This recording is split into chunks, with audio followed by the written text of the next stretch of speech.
Galáctica, radio y TV digital. Como todos los jueves y los martes también, 19 horas pasaditas, las 7 de la tarde, hemisferio sur, llega como siempre Mundo Paranormal con el doctor Antonio Las Heras en la señal internacional de Galáctica, Radio y Televisión Iberoamérica en habla hispana. ¿Cómo están, queridos oyentes televidentes de Galáctica Internacional? Un gusto estar acompañándolos como todas las tardes junto al doctor Antonio Las Heras, a quien ya saludamos. ¿Cómo estás, Antonio?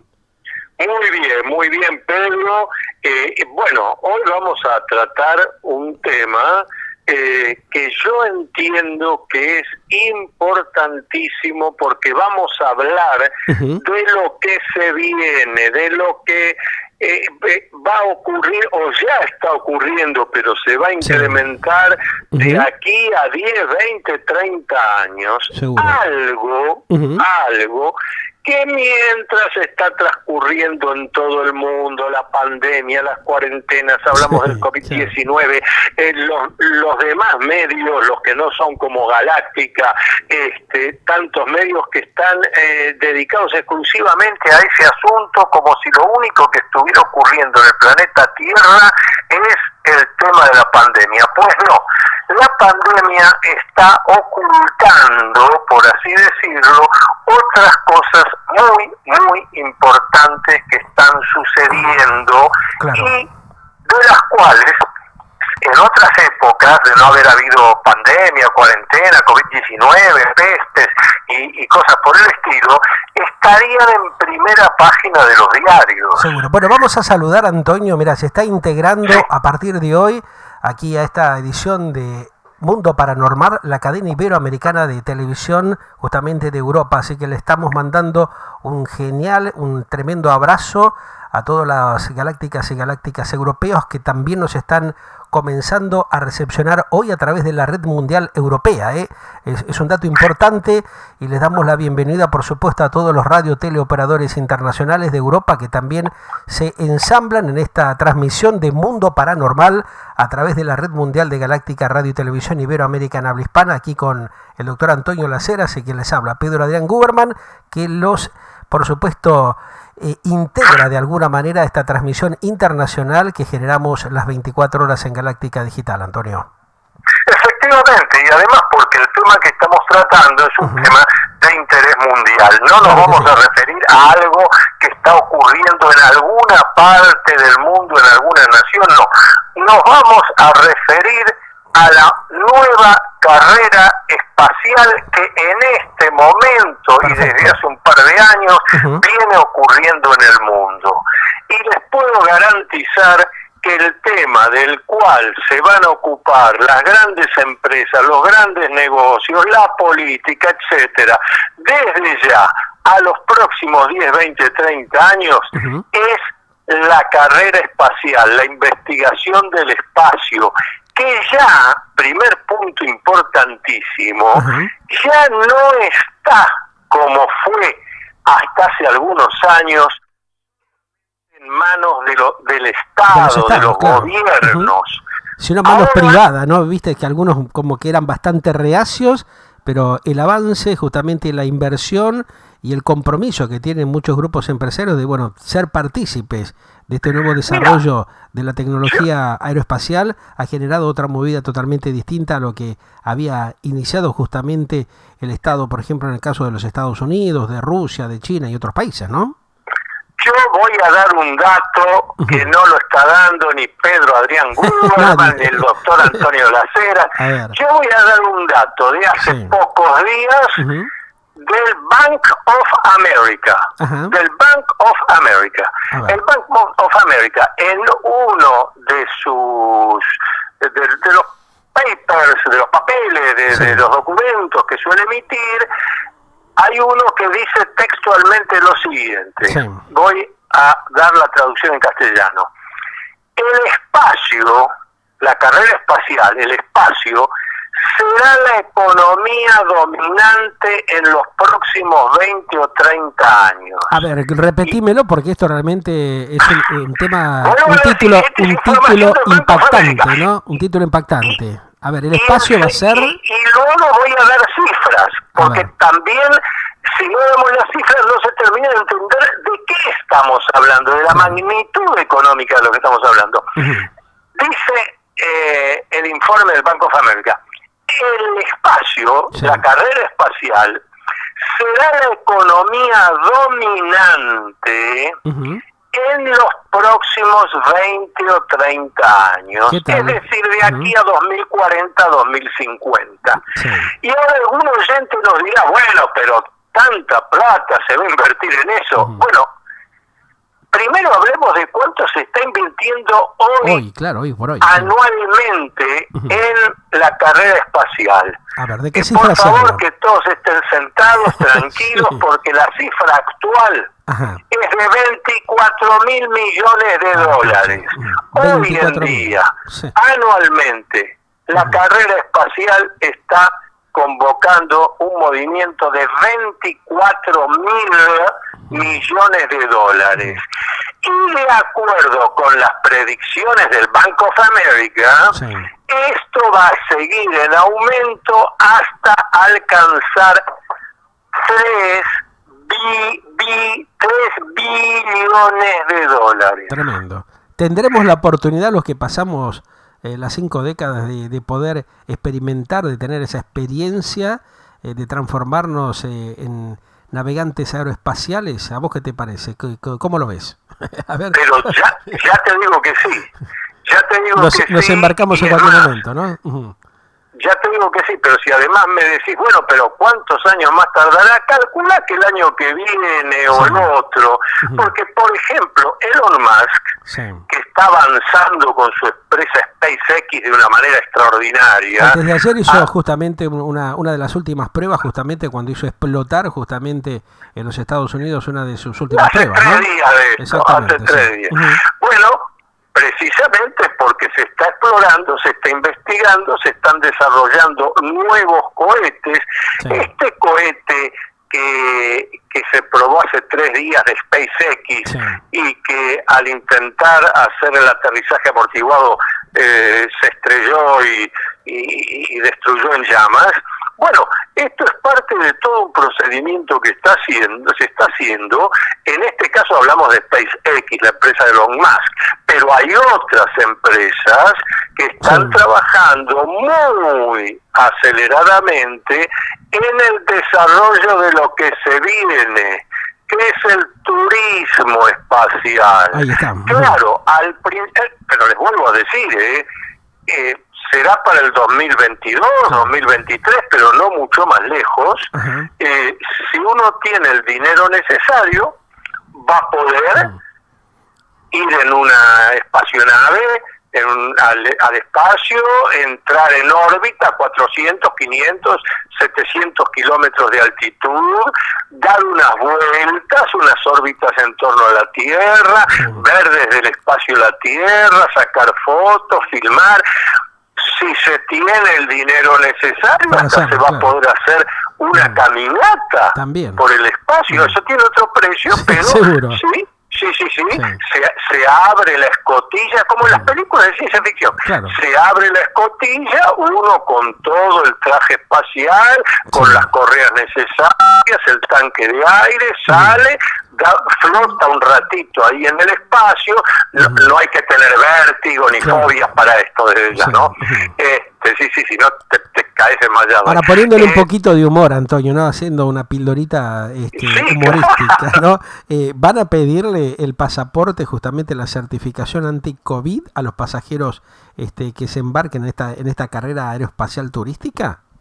Claro, pero fíjate que gracias a esta ironía, este humorismo, me das pie para otro tema que yo quería tratar hoy, del cual, así como no se hablan de las cifras, no se hablan de otras cosas que aquí sí vamos a decir. Por ejemplo, la conquista del espacio, que comenzó en los primeros días de octubre de 1957, cuando la Unión Soviética puso en órbita el Sputnik 1, hizo que unos años después, durante los años 60, una cantidad de estados, no solo Estados Unidos y la Unión Soviética, Gran Bretaña, Francia, Alemania, Canadá, Japón, distintos países se fueron sumando, firmaron un acuerdo que todavía sigue en vigencia, que es el acuerdo de los estados para cómo debe hacerse la carrera espacial, cómo debe hacerse la investigación espacial,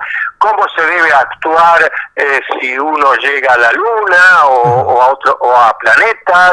Es decir, los estados se pusieron de acuerdo en cómo realizar la carrera espacial. ¿Por qué? Porque en aquella época los únicos con capacidad para la exploración del espacio eran los estados dirigidos por sus gobiernos. Ahora, pregunta que yo hago y que no vi que se estuvieron haciendo otros colegas. Si la empresa que está haciendo el negocio espacial es una empresa privada, no es el Estado. Por lo tanto, estas empresas privadas no tienen por qué ceñirse a ese acuerdo al cual sí tienen que ceñirse los estados. Este es un tema que nadie está diciendo y es importantísimo. Por supuesto, porque está dando como una independencia absoluta, real, democráticamente hablando, no lo que se está viendo en los últimos siglos, podríamos decir, ¿no? Esa dependencia donde el Estado interfiere justamente en las operatorias privadas independientes. Eso puede llegar también a transferirse a la vida diaria de la política. Ojo que esta es una apertura también muy interesante para tener en cuenta también por lo que se está viendo y viviendo justamente con esta tremenda presión impositiva y todos estos negociados que han hecho los decadentes políticos en los últimos años que dirigen los estados de una manera muy desordenada, ¿no? Bueno, es evidente que viene una nueva forma de vivir en el planeta Tierra. Un nuevo despertar, ¿no? Tal vez sería esto como un nuevo despertar de la comunidad del ser humano, como para que visualice yo diría estos que es cambios. una transformación más. Algunos lo llaman la cuarta revolución industrial, porque por seguir la tradición de allá a fin del siglo XIX, cuando comenzó la revolución industrial, bueno, la máquina a vapor, etcétera, que cambió la forma de vida de Europa y de América también. Bueno, luego ha habido otra, esto lo llaman la cuarta revolución industrial, pero refiriéndose a todo este mundo cibernético que está permitiendo hacer proezas, fíjense, proezas que solo eran pensadas en la ciencia ficción. Algunas de las máquinas que SpaceX está desarrollando para los viajes espaciales, no se olviden que SpaceX como empresa privada también está desarrollando un equipo para llevar seres humanos a Marte. A más tardar en el año 2030 y no está pensado, subrayo esto, presten atención, no está pensado ese proyecto para traer de vuelta a esos seres humanos. Está pensado para que hacia 2030 un grupo humano, varones, mujeres, lleguen a Marte, sepan vivan definitivamente en ese lugar. Se van a, no voy a decir aterrizar, voy a decir, van a amartizar, van a descender amortiguamente en Marte, van a crear ahí una cúpula artificial para generar una especie de mini ciudad con atmósfera que los humanos podamos respirar y se van a quedar allí a empezar a colonizar el planeta Marte. Esta idea no es de ningún gobierno, no es de ningún Estado, no es de ningún servicio secreto. Esto es una estructura de un grupo privado que está poniendo su dinero y que obviamente tiene una enorme ganancia, cosa que a veces también hay que señalarlo porque no queda claro, mucha gente no tiene por qué conocer esto, pero gran parte de los desarrollos tecnológicos y científicos, por ejemplo en medicina actual, comenzaron a partir de algún experimento que se hizo para un astronauta, para un viaje al espacio, o algún experimento que se hizo en una cápsula tripulada, dando vueltas en torno a la Tierra. Es decir, gran cantidad, si no todos, de los experimentos que se hacen para el desarrollo de la carrera espacial terminan generando Magníficos negocios en la tierra para gente que nunca en su vida ni siquiera se le ocurrió, como a vos y a mí, que si no se nos ocurre, vamos a ser astronautas y vamos a estar transmitiendo en órbita, pero ni lo duden que lo vamos a hacer. Pero mucha gente que jamás se le ocurrió eso, pero que sin embargo, cuando es atendido con alguna aparatología médica, esa aparatología, esa persona nunca sabrá que tuvo su inicio en un experimento que tenía que ver con la carrera espacial. Así es. Qué increíble todo esto que estamos comentando, porque realmente no deja de sorprendernos y de maravillarnos esa transferencia tecnológica que hace el ser humano para tener esa alternativa, esa posibilidad de seguir de alguna manera descubriendo otras alternativas, ¿no? De colonizar justamente el espacio, de colonizar la Luna, de colonizar Marte y otros planetas, como ya se está analizando para un futuro, ¿no? Exactamente.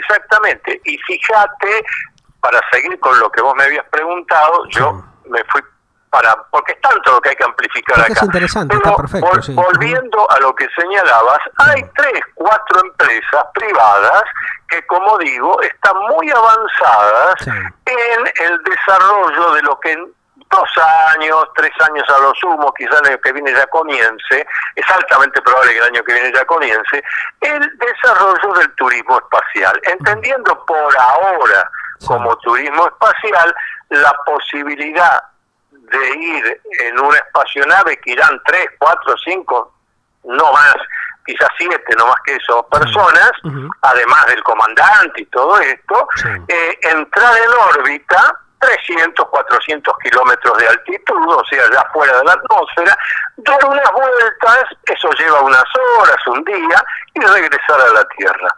Es cierto que eso al principio va a ser muy costoso. Quizás, voy a decir algo que se me ocurre, pero sin prueba ninguna, quizás cueste $1 millón hacer ese viaje de solo un día. Claro, es muchísimo. Igual que ocurrió en el nacimiento de la aeronáutica. Sí, va a haber algunos privilegiados, evidentemente, en una primera etapa, pero eso después con el tiempo se va a ir allanando el camino para que la generalidad de los humanos puedan implementar esa opción, esa alternativa, ¿no? Como lo que está pasando ahora, claro. Como ocurrió en el tiempo de nuestros padres, para los que vieron nacer la aviación y para los cuales llegar a subirse a un avión que los llevaba de Buenos Aires a Madrid era para privilegiados. No podían hacerlo. En cambio nosotros, sus hijos, luego pudimos ver perfectamente que cualquier persona que tuviera trabajo y tuviera un sueldo adecuado podía perfectamente comprar con su tarjeta en cuotas un viaje a Europa, volver, y eso no le alteraba el presupuesto. Lo mismo va a suceder con el turismo espacial. Qué increíble, ¿eh? qué lindo. Por otro lado, viste, esperemos que nosotros podamos llegar a tener alguna posibilidad. No sé si llegaremos, ¿no? Por nuestra edad. Yo no seamos tengo optimistas. Ninguna duda. Claro. Nosotros somos futuros próximos astronautas. Pero además te voy a decir por qué estoy tan seguro. Porque algún oyente va a decir, se van a reír, pero ¿por qué Pedro no está seguro? Antonio está seguro. Porque esto ya le ha sido preguntado por los periodistas a los dirigentes de todas estas empresas que están compitiendo por ser los primeros en hacer turismo espacial. Y uno de ellos tuvo una respuesta que fue tan clara que dice, acá está, esto es lo mismo que tengo que decir yo. Cuando la pregunta es, bueno, pero ¿quiénes van a poder viajar al espacio? Que por una cuestión de salud es la pregunta.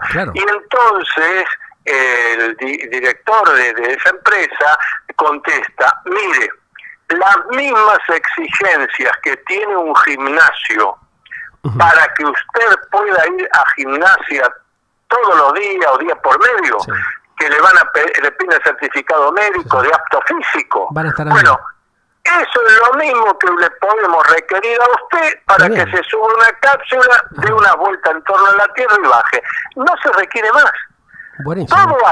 Todo aquello que nosotros vimos, de que para ser astronauta tenías que entrenarte durante años, tenías que soportar sistemas de presión. Quedó en el pasado, todo eso quedó en el pasado, evidentemente. ¿Sabes?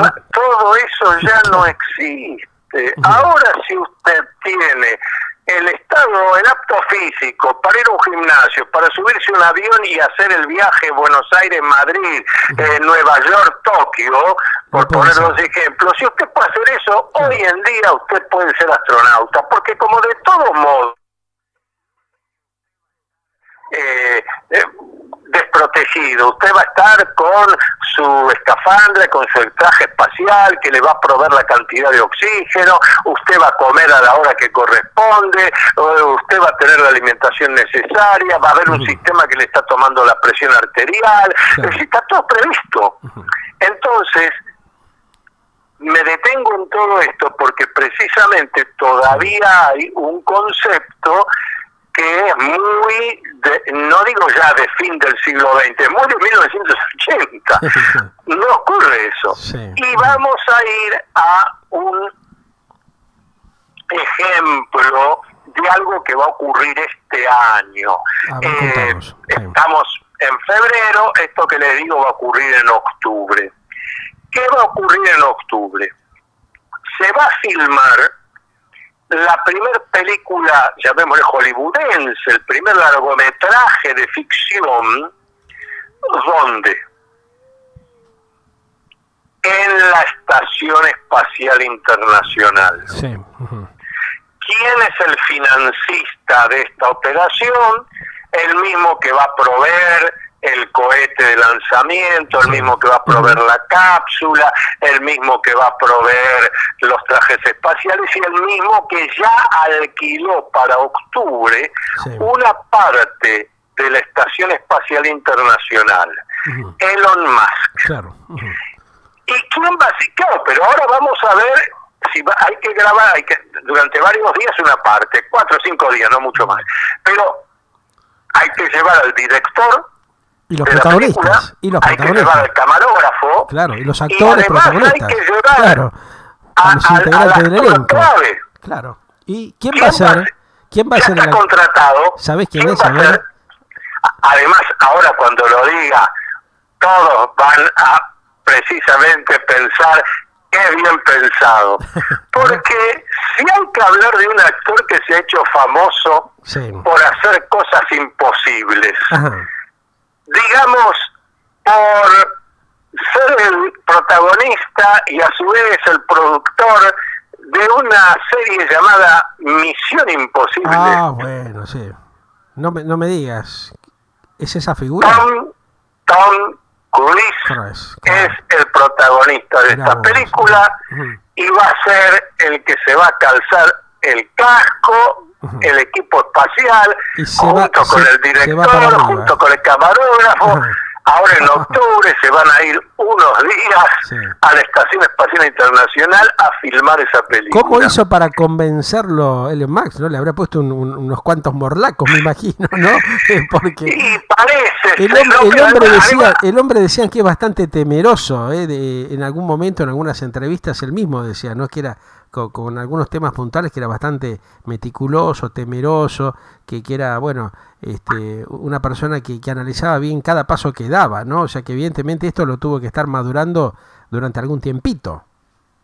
Sí, por supuesto, y bueno, no se sabe la cifra que va a cobrar Tom Cruise por esto, pero sí está claro que mejor actor para esto no se podía haber elegido. ¿Será alguna cifra parecido al de la Pulga, al de Lionel, al Rosarino, o qué decís? pero a lo que voy es, pero ¿por qué se hace esta inversión? Fíjense ustedes cuál es, cómo piensa el sistema de ventas, el sistema de publicidad. Es una linda campaña marketinera, publicitaria total, ¿no?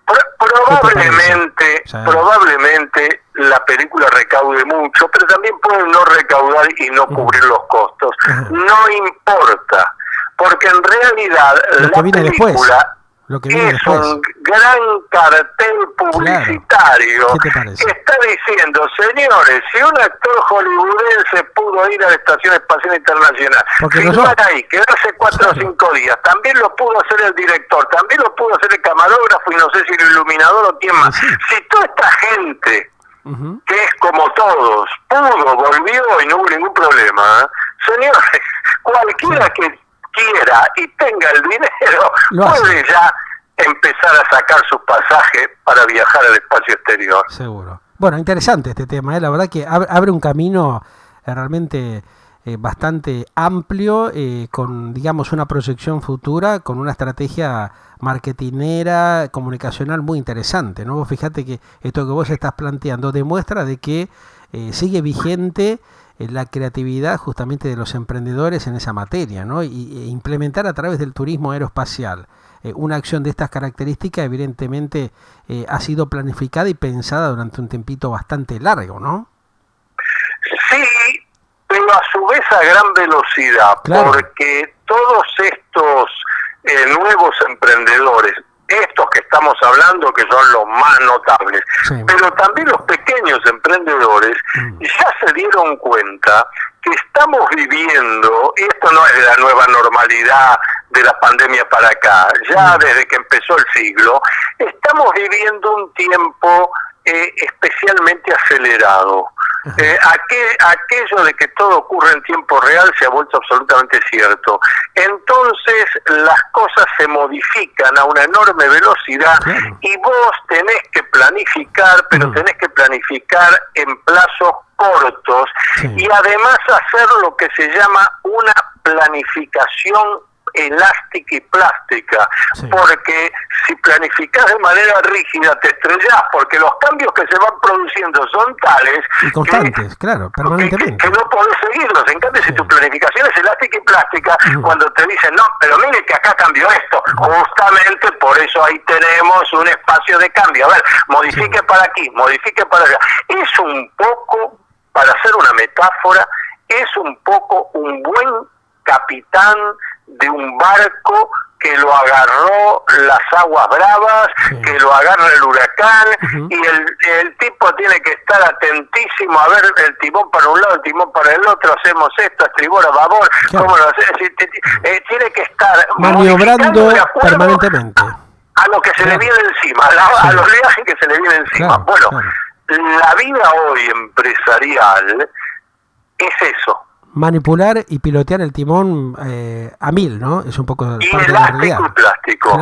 Aquí esto sirve tanto para un kiosco como para una empresa aeroespacial.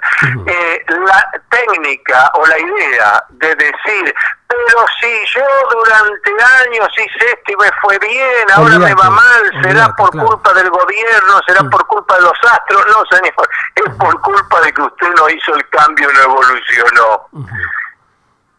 Clarísimo. Y eso en todo se está viendo notablemente. Ahora, en esto de lo que estamos hablando, aparece esta diferente, nueva, imprevista coyuntura, porque hace solo, no digo 10 años, porque ya había algún movimiento en ese sentido, pero un poco más de 10 años atrás, aún en pleno siglo XXI, la idea de que la conquista del espacio iba a quedar en manos de privados, la verdad es que esa idea no estaba tan acentuada como hoy. Había muchas dudas, porque realmente tampoco no había empresarios que se animen a eso, ¿no? A meterse en esa cuestión, viste, que para muchos era desconocida, ¿no? Ahora, con el avance tecnológico, evidentemente eso fue permitiendo y facilitándole a esos emprendedores tener una visualización de que podía ser una herramienta interesante para generar negocios en el futuro cercano. Claro, y ahora fíjate como una vez más lo que decíamos recién de la capacidad de reinventarse, de la capacidad de ver el paso siguiente, no solo se advierte en estos jóvenes emprendedores, gente de 20, 25 años a 50 años de edad, no, también alguna gran empresa prestigiosa, ahora vamos a decir cuál, se dio cuenta de que tenía que cambiar el rumbo o sumar un nuevo rumbo y lo hizo, porque ahora febrero ahora, en este mes de febrero, no en el febrero del año que viene, en este mes de febrero se están acercando y ya 2 semanas más. La NASA lo va a transmitir, si no me equivoco, en vivo y en directo, se va a poder ver por el canal de televisión de la NASA. Bueno, 3 espacionaves automáticas, una china, una norteamericana y una de Emiratos Árabes, van a hacer el intento de aterrizar amortiguadamente en el planeta Marte. Exactamente. Ahora, es una operación realmente impactante porque es un trabajo en conjunto de varias naciones que realmente antes hubiese sido impensable, ¿no? Que Estados Unidos se preste a hacer un trabajo en conjunto de estas características, ¿no? No es un trabajo conjunto. Son 3 espacionaves distintas de 3 grupos distintos. La de Estados Unidos, dirigida por la NASA, la de China y la de los Emiratos Árabes. Son 3 proyectos diferentes, pero quiero dedicarme unos instantes a 2 puntualizaciones. Primero, para muchos de nuestros escuchas, cuando yo dije son 3 y comencé diciendo la espacionave norteamericana, la china, más de un oyente habrá dicho y la tercera es la espacionave rusa. No, fíjense, en esta ocasión Rusia no se anotó. No participa, claro. Pero ¿quién se anotó? Los Emiratos Árabes. Y algún oyente puede decir, pero ¿y Emiratos tiene desarrollada una tecnología espacial tal que puede mandar una sonda a Marte que la va a hacer aterrizar amortiguadamente? No.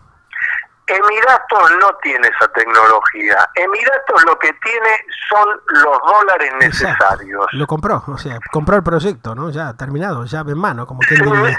Claro, ¿a quién se lo compró? Por eso dije hace un rato, observen que estamos hablando de los grandes creadores de hoy en día, pero también las empresas que tienen capacidad de reinventarse. ¿Desde dónde se lanzó el cohete que lleva la espacionave de los Emiratos Árabes a Marte? Se lanzó desde Japón. ¿Y por qué se lanzó desde Japón?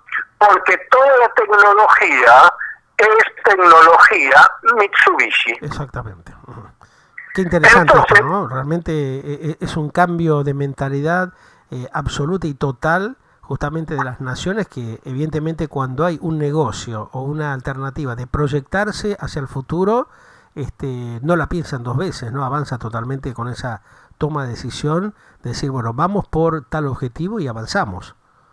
Hay motores y autos Mitsubishi, hay motores para avión Mitsubishi, y Mitsubishi está dirigida por un grupo que con claridad se dio cuenta que lo que viene es la conquista del espacio, la tecnología espacial, los vuelos espaciales turísticos, los vuelos espaciales industriales, después mira a eso. Entonces, esta empresa, ¿qué es lo que todos tenemos que hacer? Esto estamos hablando en grande, los grandes emprendedores, las grandes empresas, pero en pequeñito, cada uno de nosotros los humanos, lo que tenemos que hacer es reinventarnos, porque el mundo en el que nos criamos, nos educamos, nos fue bien, no existe más, no vuelve más. Así es. No pregunten cuándo vamos a volver a la normalidad anterior, nunca. Entonces, tenemos que ver lo que viene. Y Mitsubishi lo vio clarito. Entonces, señores, una empresa privada, no el gobierno de Japón, Mitsubishi, una empresa privada que paga los impuestos al gobierno,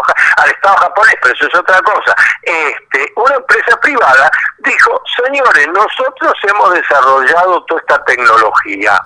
¿Algún país, alguna empresa, alguien quiere, por ejemplo, poner una sonda en Marte? Y los Emiratos Árabes dijeron, yo compro. Perfecto.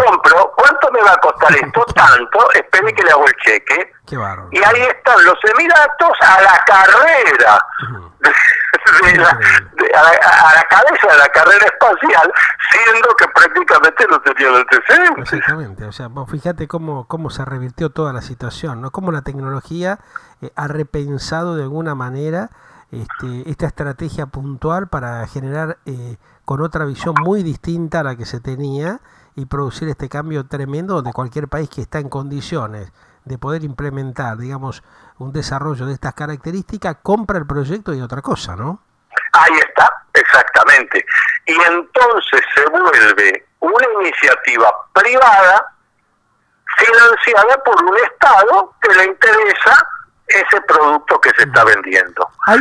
Ahí no hay curro, no hay sobre bajo la mesa ni nada por el estilo, ¿no? O sea, hay una buena y total transparencia. Vos fijate qué bueno. Ignoro. Claro, bueno, pero qué bueno que es este proyecto porque saca de contexto, viste, toda esa manipulación que habitualmente cuando interviene el Estado siempre, viste, hay cosas raras, lamentablemente, ¿no? Bueno, lo que pasa Emiratos Árabes, países más serios, ¿no? Más controlados. Son estados, claro, que se manejan de una manera distinta a las propuestas de la democracia, por ejemplo. Todo eso hay que tenerlo en cuenta. Pero también lo que hay que tener en cuenta, yo por eso digo, de si hay corrupción o hay sobres, no sé, pero lo que sí digo que hay que tener en cuenta es que el producto que Mitsubishi ofrece y que Emiratos compra es un excelente producto. La prueba de ello es que está llegando a Marte y en unos días va a ser el intento de aterrizar amortiguadamente en Marte. El producto comprado fue bueno, el precio era adecuado, bueno, la libre empresa es eso. Y eso es lo que ha hecho crecer a la bolsa, como diría alguno. Y eso es lo que ha hecho crecer a la humanidad desde la revolución industrial para acá. Este cambio, Antonio, que se da evidentemente con esta nueva carrera aeroespacial, ¿no? Que estamos viviendo de una manera magnífica y que nos sorprende teniendo en cuenta que estamos en una situación pandémica, tal vez libera las neuronas de gran parte de la humanidad para comprender esta necesidad de hacer un trabajo de campo distinto al que estábamos acostumbrados, ¿no? Porque vos claramente lo mencionabas en varias oportunidades de esta participación del día de la fecha, donde evidentemente se ha generado un cambio muy profundo de cómo estaba plantada la humanidad hasta hace un poquito tiempo atrás, nada más. Sí, por supuesto. Y fíjate que yo recién utilicé, porque todavía falta, recién utilicé un término que dije, después voy a explicar, cuando dije la carrera espacial industrial. Claro. Por ejemplo, obvio, claro que en la Tierra están las mismas sustancias, los mismos minerales que en la Luna, que en Marte o que en los asteroides, pero no es lo mismo ejercer ciertos actos industriales sobre la superficie de la Luna, donde no hay atmósfera, o dentro del planeta Tierra, donde sí la hay. Entonces, para la preparación de ciertos productos, de ciertos elementos, va a haber más capacidad para hacerlo a menor costo. Escuchen lo que estoy diciendo, haciéndolo en la superficie de la Luna a 400.000 kilómetros de distancia de la Tierra y después trayendo esto a la Tierra, que haciéndolo acá. Claro, una cosa increíble, ¿no? Claro, porque si no pareciera que nos quedamos solamente con el turismo. Yo hablo del turismo espacial porque como cualquier ser humano puede decir, y yo puedo ser turista, pero nos toca a todos, muy evidente. Pero no es eso, no es por eso que la inversión en carrera espacial va a pasar a ser va a pasar a llegar a 4 billones de dólares. No es por eso, es porque además hay todo un desarrollo industrial. Trabajar ciertas sustancias sacándolas directamente de la Luna, sustancias conocidas en la Tierra, pero allá han tenido otro proceso al estar sin la atmósfera, estar en el vacío espacial, hacer ciertos experimentos, desarrollar ciertas formas de tecnología, de experimentos físico-químicos, de telecomunicaciones. Bueno, es un desarrollo en todo sentido, que tal como vos dijiste muy bien recién, va a impactar cambiando una vez más, como ya está sucediendo, cambiando nuestra forma de vida. Miren, le voy a dar otro dato. A ver. esta semana, porque toca la Argentina, Sí. esta semana la persona autorizada de la empresa SpaceX, la de Elon Musk, Sí. entró en tratativas con el gobierno argentino Ujú. porque hay una cantidad de satélites ya en órbita de comunicaciones de Elon Musk que él quiere que sean útiles, sean autorizados para las transmisiones de internet y demás. Y hay varios desarrolladores, digamos, técnicos especialistas argentinos que vienen trabajando hace bastante tiempo con este tema, viste, que de alguna manera fueron integrando también, ¿no? A gente nueva, a nuevos emprendedores y realizadores. Claro, efectivamente. Pero vos fíjate a lo que voy, Sí. es algo que pareciera Argentina no es un país del primer mundo con todas las dificultades que tenemos hoy en día, claro, etcétera. todo lo Que contrario. cualquier oyente de tu radio sabe perfectamente de lo que estamos hablando. Sin embargo, Sí.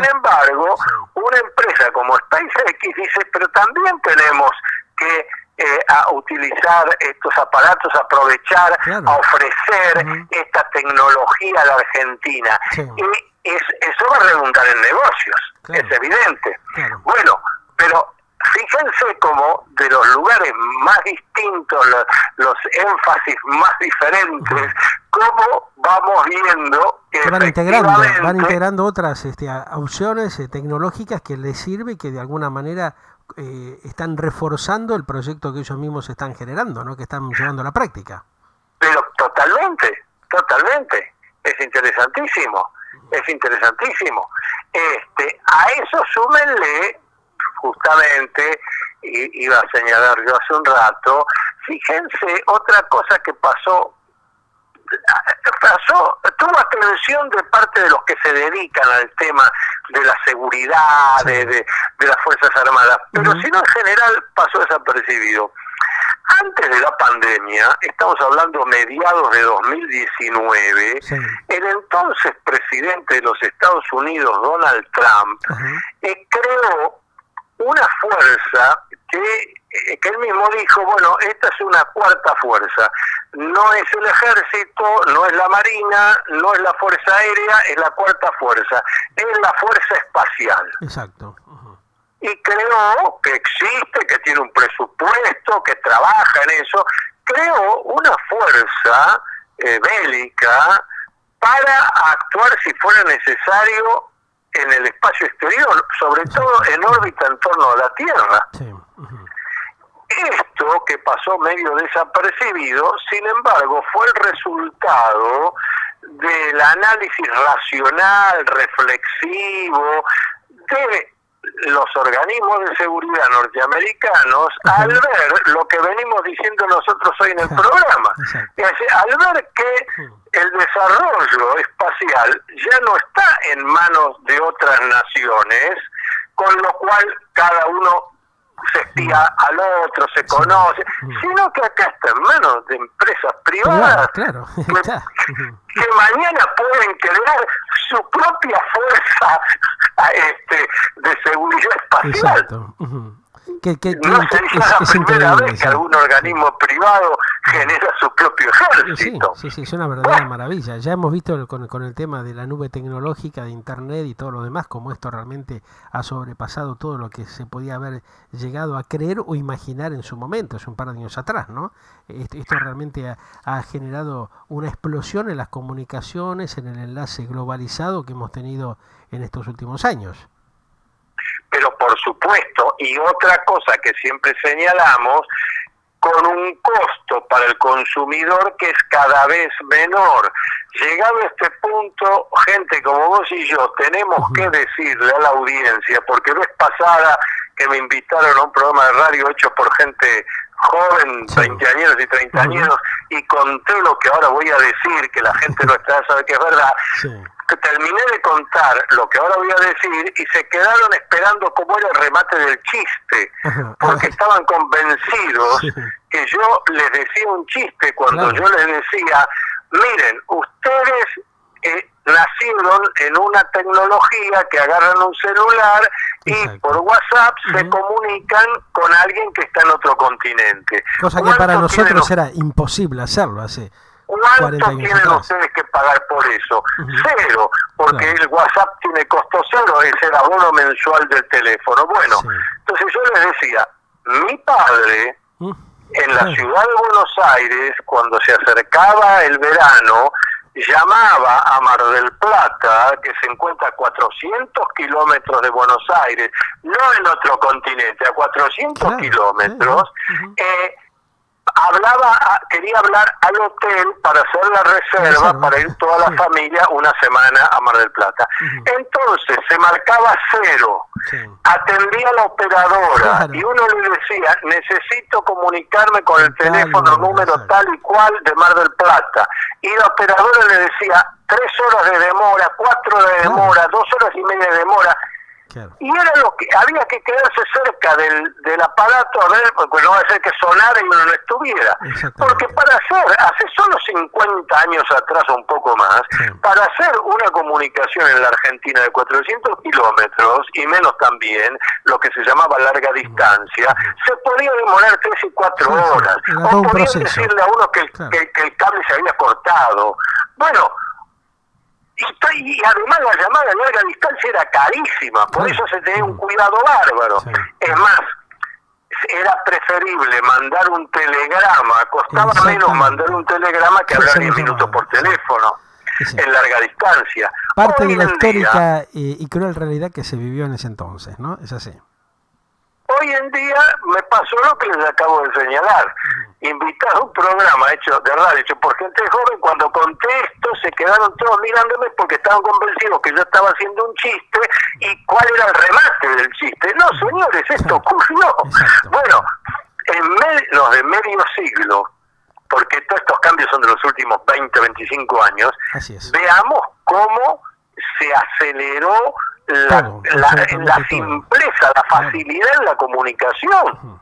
Cuando estamos diciendo de estos satélites de comunicaciones, estamos diciendo que más de una vez cuando estamos hablando de teléfono celular, nosotros pensamos que va de una antena a otra, pero una de esas antenas está enviando la señal al espacio exterior de un satélite que la hace rebotar y la manda a otro continente. Qué increíble.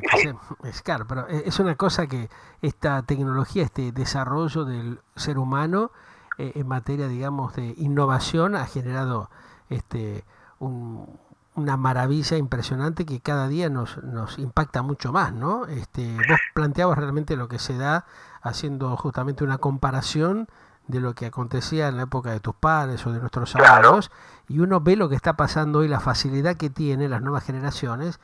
Por eso yo creo que cada día tienen que ponerse más contentos y trabajar con mayor alegría, comprometerse mucho más las nuevas generaciones, porque tienen herramientas que años atrás eran impensadas, ¿no? Y que le han facilitado totalmente la vida. A nosotros nos costó muchísimo todo ese desarrollo tecnológico porque no estábamos en condiciones de poder absorberlo porque no teníamos los elementos adecuados. Sin embargo, hoy están al alcance de todos, ¿no? O sea, esto ha permitido también un avance impresionante que es inimaginable.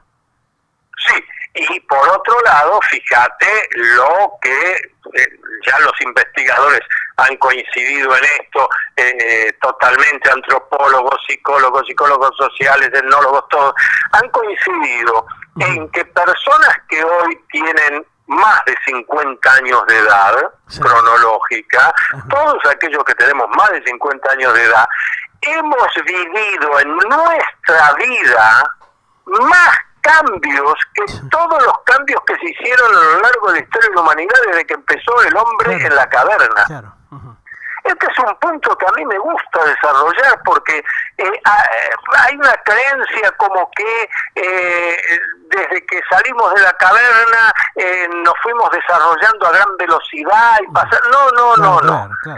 Hasta hace 100 años se vivía prácticamente igual que en la época de Jesucristo. Así es. Los cambios se empezaron a producir sobre todo a partir de la Revolución Industrial.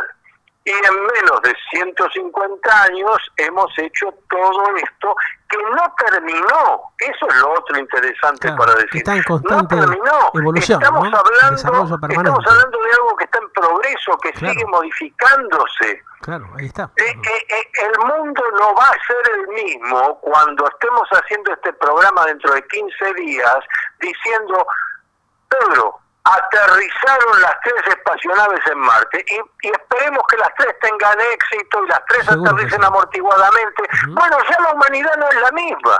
Acabamos de dar otro paso alucinante. Sobre todo porque por primera vez, porque espacionaves norteamericanas, de la Comunidad Económica Europea, rusas, etcétera, Marte han aterrizado. Pero estas 3 tienen la característica de que fueron diseñadas para aterrizar amortiguadamente, permanecer un tiempo en Marte, tomar muestras del suelo marciano y después regresar a la Tierra. Qué maravilla, ¿eh? Realmente uno se pone a pensar esto que estamos viviendo y realmente no termina de maravillarte, ¿no? de impactarte, porque realmente era un tema hace un par de años atrás impensado y hoy lo tenemos al alcance y lo podemos vivir realmente y disfrutar en plenitud, ¿no? Totalmente, y además lo que decíamos, que se va desarrollando a tal velocidad. Entonces justamente vos hablabas del momento que yo coincido contigo, maravilloso que tienen los jóvenes hoy. Claro. Un universo, pero ahora sí que podemos hablar de un universo. ¿Sí? Tomen un ejemplo de los que se reinventan, de los nuevos creadores. Hay un dato único que me parece interesante. No se quejan. Claro. Si me equivoco, corrijo. Y si me equivoco y descubro que me equivoqué, vuelvo a intentarlo. Si descubro que me equivoqué, ya he mejorado. Claro. Porque ya sé que el camino ese no es. Ya tengo un camino más claro que no es. Entonces, la cultura de la queja, todos estos emprendedores no la conocen. Claro, y eso está bueno. Cada error, cada caída es, bueno, me caí, ya sé que no es por acá, me levanto y sigo. Claro, es una experiencia. Perseverancia. Persevera y voluntad, claridad de miras. Persevera y triunfará, dicen algunos, ¿no? Es una frase concreta. Sí, y claridad de miras. Terminamos aquí por hoy, si perfecto, te parece Antonio, bien. Maravilloso. Creo que ha sido realmente un informe, una presentación muy interesante porque hemos tocado realmente algo que está impactando en la humanidad en estos tiempos, como lo es justamente el nuevo desarrollo de esta carrera espacial que la estamos viviendo y disfrutando en plenitud, ¿no? Con muchas expectativas futuras y a mediano plazo. Totalmente. Así que, bueno, regresamos martes que viene 19 horas. Por supuesto, con otro tema interesante como siempre para compartir aquí en esto que hemos denominado Mundo Paranormal. Por supuesto, hay muchos temas de interés. Sí. Es todo normal, sí, es todo muy normal esto, ¿no? Es interesante este crecimiento y este desarrollo que estamos visualizando para de alguna manera mejorar la calidad de vida de las nuevas generaciones. Por eso nosotros estamos concentrados siempre en el mundo paranormal. Así es. Lo normal es muy aburrido. Claro, perfecto. Luminoso abrazo para todos. Hasta igualmente, martes, luminoso abrazo. Pasalo lindo, ¿eh? Nos estamos encontrando el próximo martes entonces con Mundo Paranormal, la visión de Antonio Las Heras, justamente sus investigaciones y sus análisis que lo compartimos toda la semana, cada martes y jueves, por supuesto aquí en la Red Mundial de Galáctica Iberoamérica con ustedes. Somos Galáctica, radio y TV digital. Galáctica, lo que vos esperabas para acompañar tu vida. Galáctica, otro concepto en comunicación.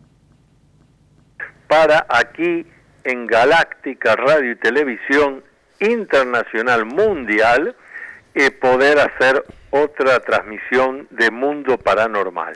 Qué mundo que tenemos, ¿no? Cada día con alguna nueva inquietud, con alguna nueva novedad, con esta vorágine que día tras día nos sigue haciendo palpitar más fuerte que nunca, ¿no? Por supuesto, y lo interesante es señalar que nos toca vivir un tiempo absolutamente diferente a todos los tiempos desde que los seres humanos aparecimos en las cavernas hasta hoy. Sí. Siempre repetimos lo que varios estudiosos han señalado ya que las personas que hemos nacido allá por mediados del siglo XX, hemos tenido más cambios y modificaciones científicas, técnicas, culturales, civilizatorias. En 50, 60 años hemos tenido más cambios y hemos atravesado en una vida más cambios que toda la historia de la humanidad. Este es tremendo, ¿no? Por la agilidad, cómo van cambiando los tiempos de alguna manera, ¿no? Y todavía esto no termina. Que es otra cosa importante para decirle siempre a la audiencia. Esto es, como dicen los yanquis, work in progress. Este es un trabajo en progreso. Estamos viendo, nos estamos asomando, empezando a tomar conciencia de las cosas que vienen en el campo, sobre todo en el campo tecnológico y cibernético. Con cambios frecuentes y permanentes, ¿no? Bueno, sí, buena observación. Lo normal, la cotidianeidad, va a ser que todo esté cambiando permanentemente. O sea que hay que acostumbrarse a eso, ¿no? O sea, hay que decirle a la gente, bueno, estén preparados para esta nueva... cambio continuo. Claro, sí. Hay dos ejemplos sobre esto que me interesa traer. Uno, que tiene como 5.000 años. En China, los sabios, 5.000 años atrás, idearon un sistema de adivinación, un sistema mántico, que en parapsicología explicamos muy bien, y que quedó constituido en un libro que se llama I Ching, o Ji King, que también se puede utilizar como un libro sapiencial, es decir, lo que está escrito ahí también tiene mucho que ver con la sabiduría china. Ahora, ese Ji King se puede traducir, si ustedes me dijeran, bueno, pero en castellano, ¿cómo se podría traducir esa expresión Ji King o I Ching? Libro de las mutaciones, Libro de las mutaciones, a ver. O sea, de los cambios. Claro. Y este libro, de 5.000 años de antigüedad, tiene una de las frases que cuando yo la leí por primera vez me quedó grabada para siempre. Esa frase es, y vuelvo a decir, 5.000 años atrás los sabios chinos ya sabían y entonces decían, lo único inmutable del universo, es la mutación permanente. ¿Qué tal? O sea, lo único que no muta es que todo está cambiando. Claro. Ya lo venían previendo eso, ¿no? Evidentemente ya lo venían madurando todo este tema. Podemos discutir si más rápido o más despacio. Si la mutación es más lenta, tarda más o menos. Pero lo que no está en debate, nunca estuvo en debate para los sabios, que también esto tiene que ver con el tema que vamos a desarrollar enseguida, pero los sabios que cultivaron esas sociedades iniciáticas, esas llamadas sociedades secretas, etcétera, ellos ya tenían claro, a pesar que no era una cultura de aviones, ni de motores, pero tenían claro que lo único inmutable es la mutación. O sea que el cambio es permanente y que si algo tiene que prepararse un ser humano es para los cambios. O sea que ya estaban visualizando el futuro de estos cambios permanentes que se vienen dando época tras época, ¿no? Porque cuando uno analiza la historia, lo que se da cuenta es que una cosa es lo que conocían estas personas a las que llamamos los sabios de la antigüedad, y que, como decíamos, se manejaban dentro de ciertos grupos, de cierta élite, y otra cosa es lo que conocía el pueblo. Muy probablemente aquellos pueblos no tuvieran ni el 1% del conocimiento que esa élite manejaba, y que por lo tanto también utilizaba esos conocimientos para guiar al pueblo de una u otra manera que a ellos les fuera conveniente. Claro, los sabios iluminados, como les llamaban algunos, ¿no?, en la historia. Bueno, precisamente el iluminado, el iniciado, que simboliza aquel que ha atravesado ya un recorrido especial. Claro. Ahora, esto hablando en esa área. Sin embargo, fíjense ustedes que yo recuerdo, a ver, voy a situarlos, estaré hablando de 1983. Uh-huh. En 1983, una empresa de análisis futurológico, pero no adivinatorio, no, sino futurología, uh-huh. El análisis de la información disponible en un momento determinado para poder advertir hacia dónde se desplaza, sea una cultura o sea un sistema tecnológico o lo que fuere. Uh-huh. Esa empresa que todavía existe es la Rand Corporation, uh-huh. Sí. Una empresa de estadística, de análisis predictivos, sí. Etcétera. Allá por 1983, la Rand Corporation emite una información como las que saca cada tanto, un cuadernillo en aquella sí. época, estoy hablando de que no había ni internet, claro. Nada. Sí, los informes tradicionales, ¿no? De papel. Claro, exactamente. Sí. Y ese informe, sí. Que yo tuve la fortuna de que un profesor de la universidad nos lo acercara, yo era alumno en esa época, sí. Nos lo acercara y lo llevara a la discusión, a la conversación, porque él decía, ustedes que son jóvenes, claro, éramos los veinteañeros en esa época, fíjense lo que dice este informe de la Rand Corporation de lo que va a pasar después del año 2000. A ver, contanos un poquito. Ajá. ¿Qué decía? Lo que más me interesó y me quedó grabado es esto. Sí.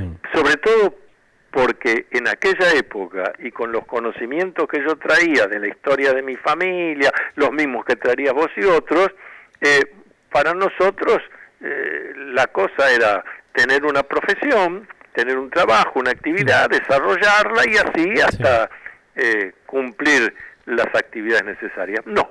El informe de la RAND, allá por 1983, decía que después del año 2000 y ya ingresado en el siglo XXI, uh-huh. La gente iba a cambiar de actividad laboral por lo menos 5 veces en toda su vida. O sea que eso está plasmado, está escrito en eso. Cuando se referían a cambio de actividad laboral, se referían a cambio, no a algo parecido. Uh-huh. Entonces daban el ejemplo de que un ingeniero podía terminar siendo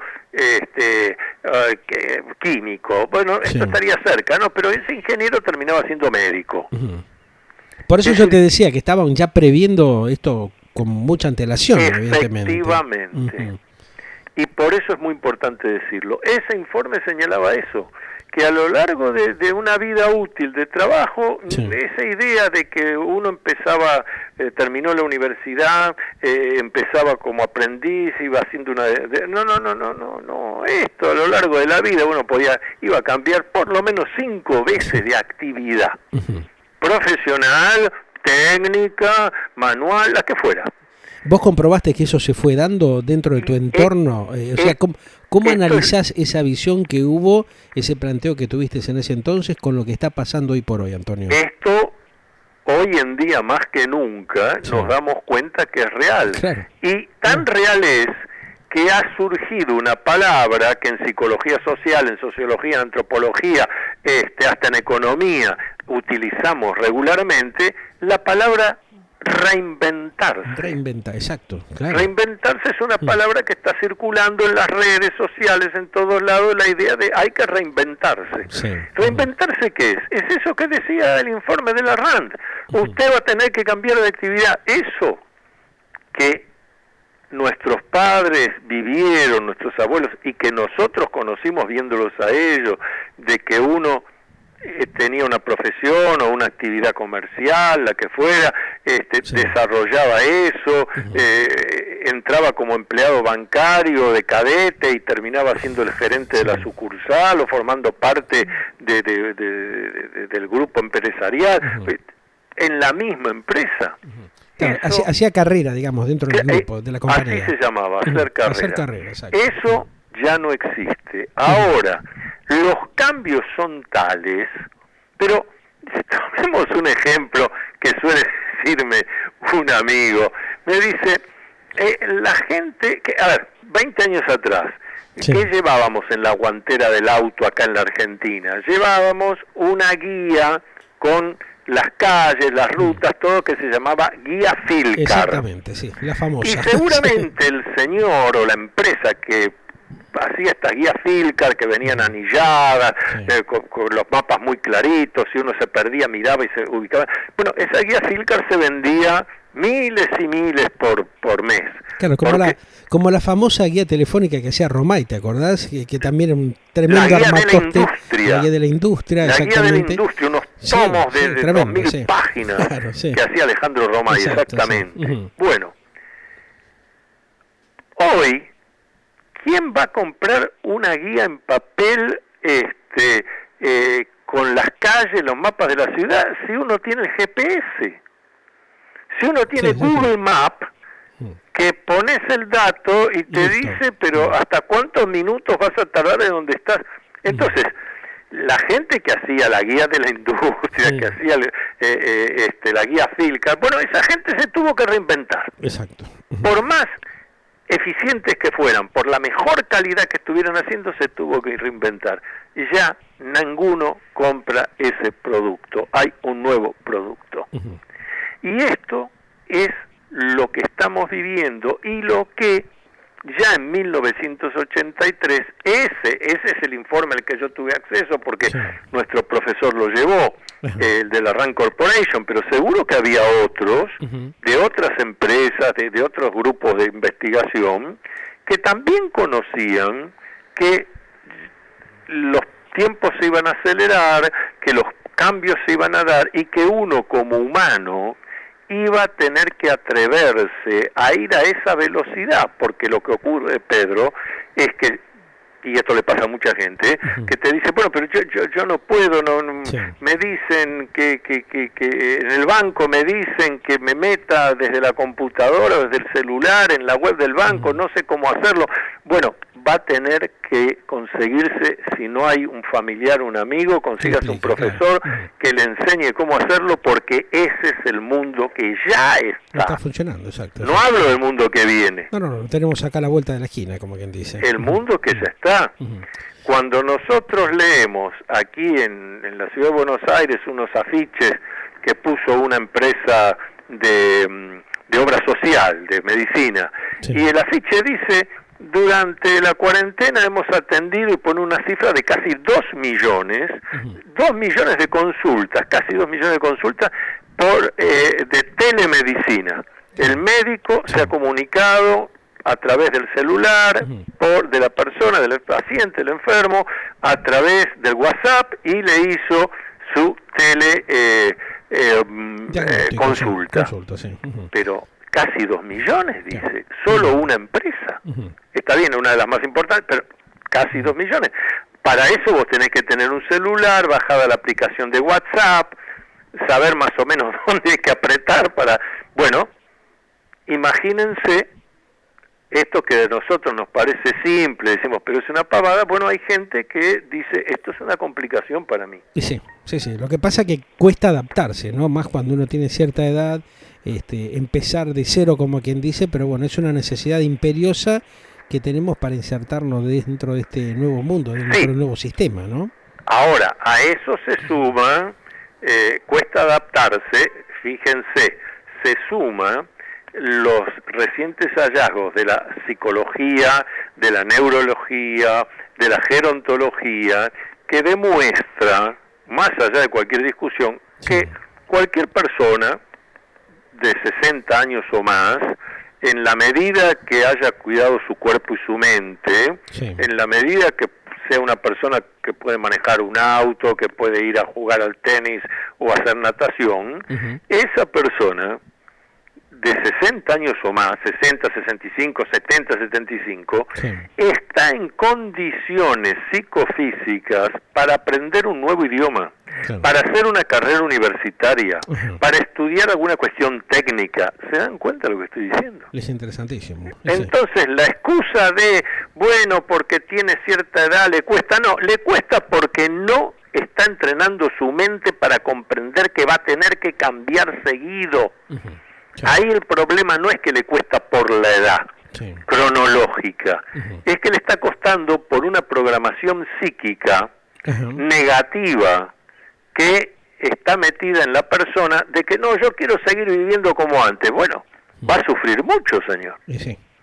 Uno no se va adaptando a la realidad de los tiempos, es muy complejo todo, ¿eh? Por eso ya se habla, desde hace un par de años, se llama la cuarta revolución industrial. Sí.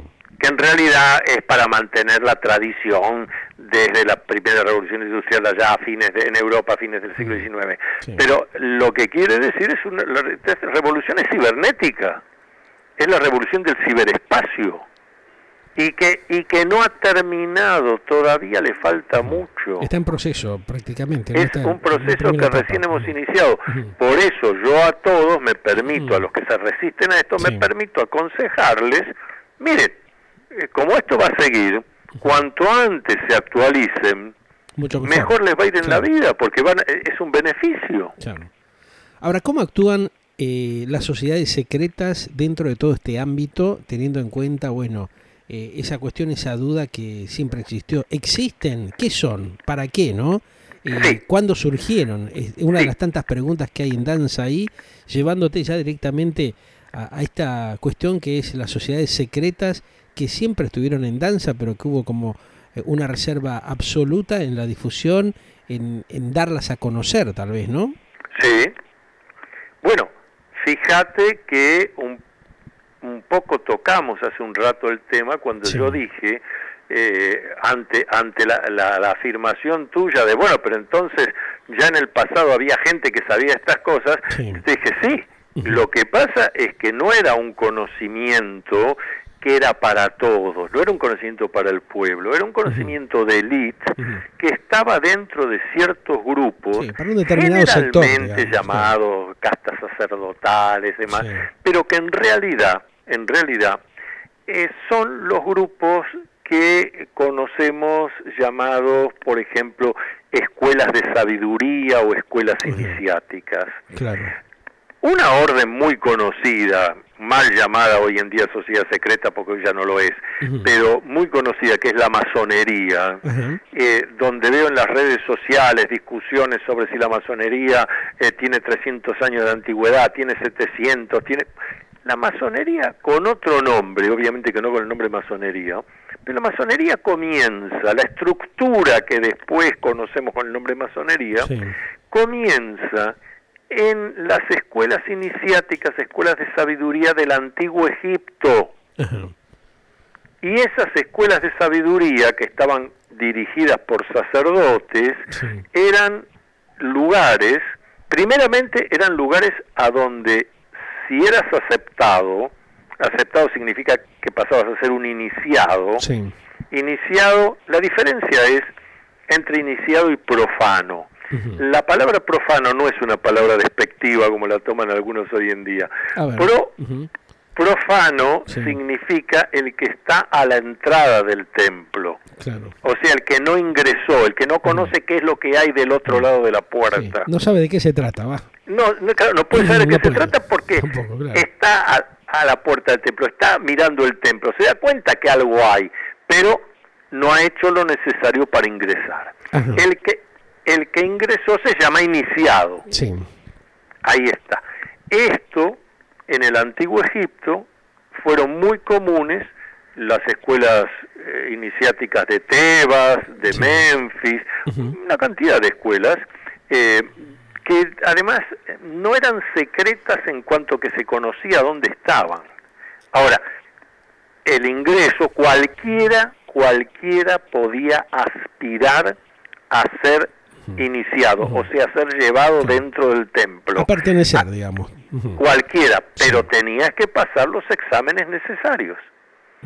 Y ahí es donde muchos quedaban afuera. Todavía hoy, y quizás entre los oyentes hay gente que ha viajado a la India, por ejemplo, como tengo yo en mi grupo de trabajo, varios que se han formado en la India, todavía hoy el turista que va a la India se encuentra con que el guía de turismo lleva al grupo y dice, acá hay un monasterio, este es un monasterio muy antiguo, y la gente, el turista, se sorprende porque ve a la entrada del templo gente que está sentada, quietita ahí, Sí. Sentada, y que con el paso del rato la gente del pueblo le lleva algo de comer o le lleva de beber, Sí. agua. Uh-huh. Y entonces, claro, el turista dice, ¿pero qué hace ¿De qué esa se gente trata? ahí? Claro. Uh-huh. Ah, están esperando que se les otorgue el permiso a ingresar al monasterio para convertirse en iniciados en el monasterio. Uh-huh. Fíjense todavía hoy una de las pruebas concretas. Uh-huh. Señor, usted golpeó las puertas del templo. Bueno, muy Sí. bien, siéntese ahí y espere. Uh-huh. ¿Qué haría un occidental cualquiera? Se queda 10, 15 minutos y Y se dice, va. me voy, Se toma el no me lunes, atienden. claro. No. Ahí hay gente que lleva días, semanas, que es parte de la prueba, la primera prueba todavía de profano. Claro. A ver si realmente tiene tanto interés. Sí. A ver si realmente, y acá viene una palabra clave, a ver si realmente está dispuesto a cambiar su vida profana por la vida iniciática. Mm. Y esto es lo mismo que ocurría hace miles de años en el antiguo Egipto. Ahora, una vez que la persona ingresó, Sí. no es, ya ingresé, ya ahora somos todos colegas. No, tiene que pasar un proceso y ciertas normativas que debe aprender a respetar y a organizarse también como para instrumentar determinadas acciones que le van bajando, ¿no? Las líneas que van bajando.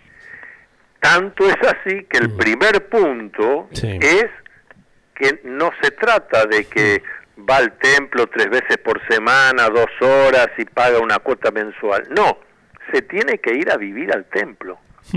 Por eso cuando Pitágoras le decía a sus discípulos, el filósofo Pitágoras, le decía a sus discípulos Sí. que él había estado 7 años viviendo en una escuela iniciática en Egipto, Uh-huh. donde le habían sido revelados todos los misterios, cuando Pitágoras dice 7 años, está hablando por lo menos de 7 años, quizás fue más, pero por lo menos 7 años donde estuvo viviendo ahí. Ahí, claro. Y ustedes dirán, pero mientras tanto su vida, su familia... No. Claro. Usted ingresa al templo, se queda acá y ahora su familia son los que lo acompañan en el templo. Ahora, por eso, la idea de iniciado es una idea de alguien que va a cambiar su vida. No va a ser más la vida profana. Uh-huh. No va a ser más esa vida, llamémosle, normal. Va a ser una vida que yo la defino como anormal, atípica y diferente, donde va a ingresar en lo que todavía hoy algunas órdenes de estas secretas, esotéricas, iniciáticas llaman los augustos misterios. Uh-huh. Es decir, conocer esas cosas que le han sido vedadas a la gente común y normal. Claro.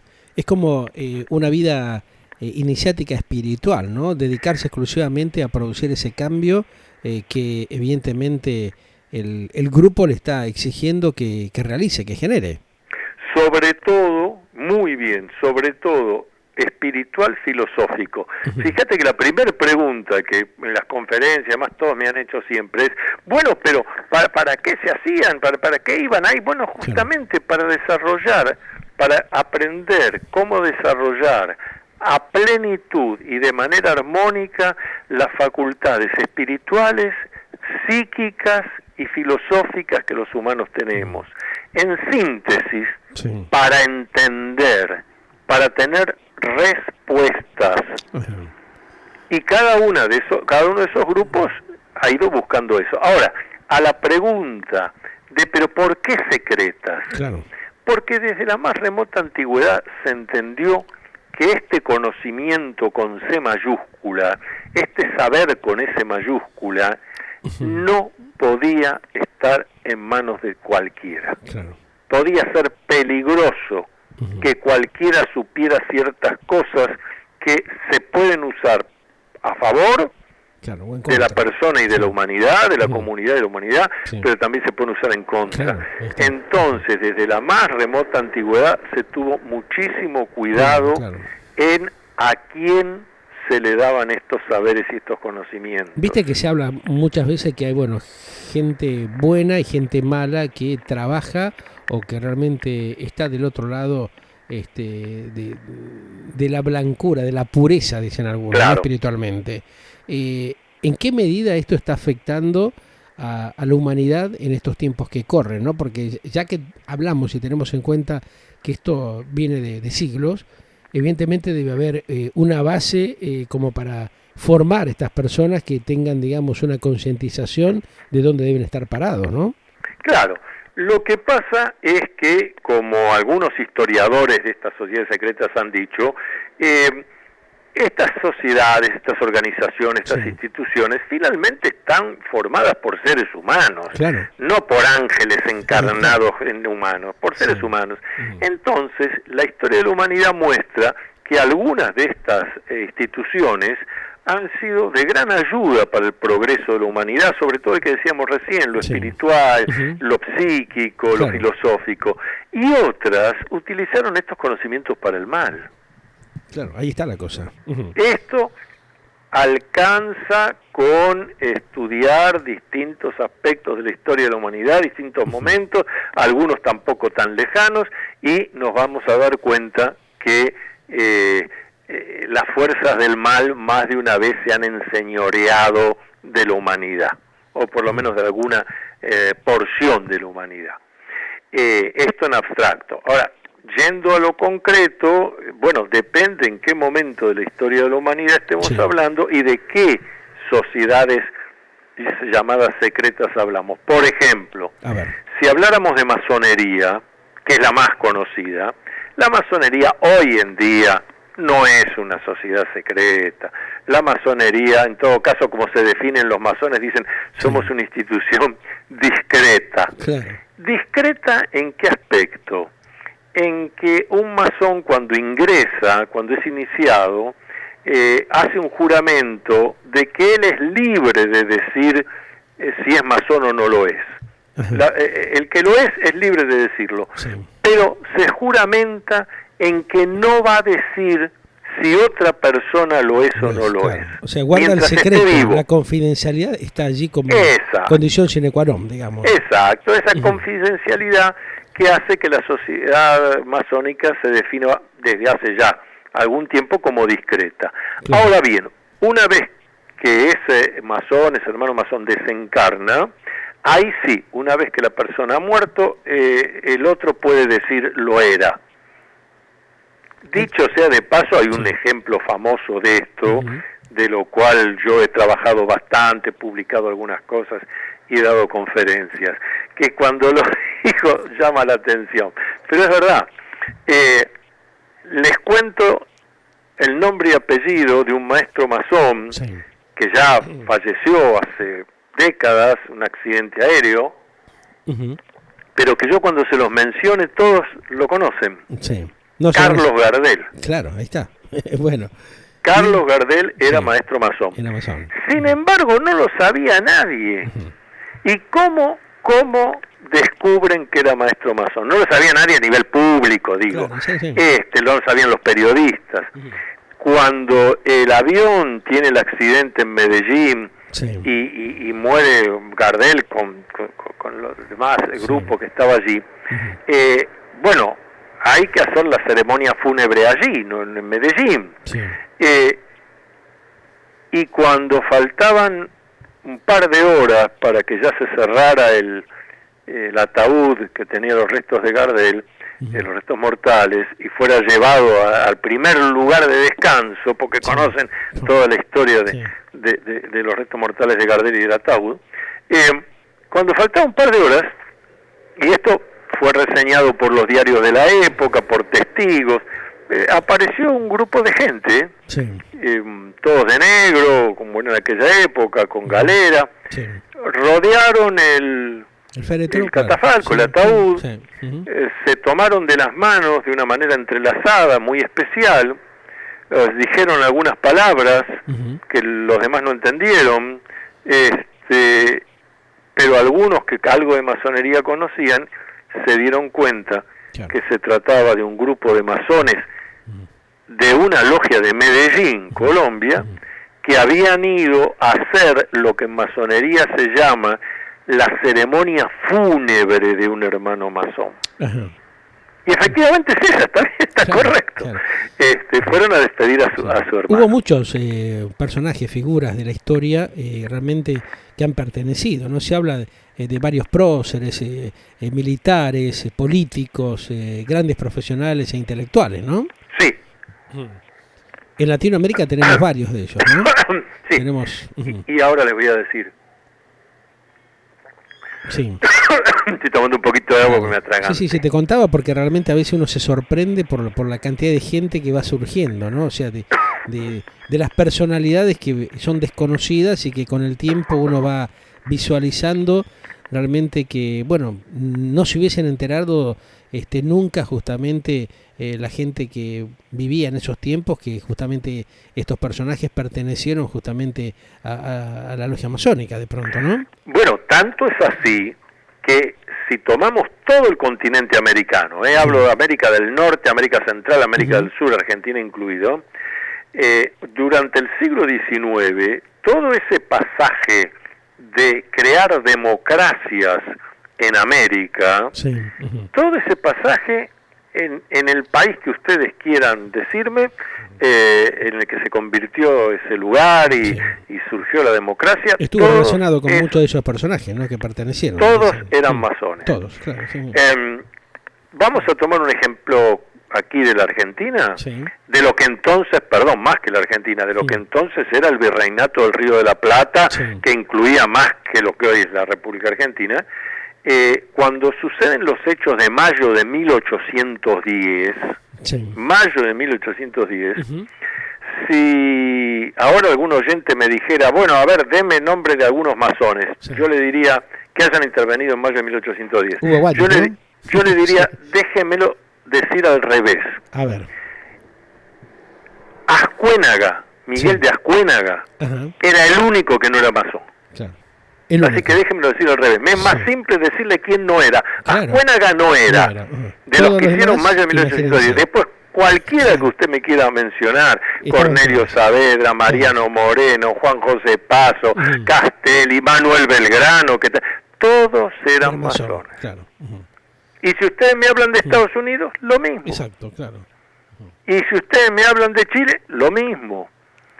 Bueno, Perú, obviamente, que surgió gracias a lo que los masones argentinos llaman la acción del gran iniciado. El gran iniciado llaman a general José de San Martín. Claro. Exacto. Bueno, las famosas logias Lautaro, que no hubo una sino unas cuantas.